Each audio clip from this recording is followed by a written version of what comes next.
সোমবার প্রভাত ফেরির মাধ্যমে মালদা জেলা ক্রীড়া সংস্থার ময়দানে বসন্ত উৎসবের সূচনা হয়।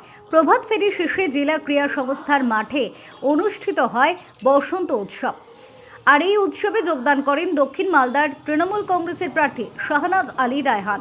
মাঠে উপস্থিত জনসাধারণের সাথে হোলি উৎসবে যোগদান করে একে অপরকে রং লাগিয়ে আলিঙ্গন করেন শাহনাজ আলী রায়হান। সাংবাদিকদের মুখোমুখি হয়ে তিনি জানান, আজকে ভারতবর্ষের যে রাজনৈতিক অবস্থা তাতে এইসব গণতান্ত্রিক পরিবেশের কণ্ঠরোধ হচ্ছে, সংস্কৃতি মনস্কতা একটা থ্রেটের সম্মুখীন হচ্ছে। এমতাবস্থায় বসন্ত উৎসব তার একটি প্রতিবাদ।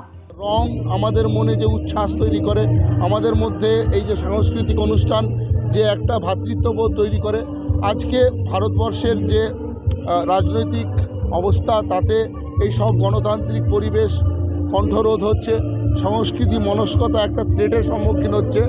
সেখানে বর্তমানে বিজেপির সাম্প্রদায়িক রাজনীতির সামনে এই রকম একটা সকলে মিলে বসন্ত উৎসব একটা বড় এক ধরনের প্রতিবাদও।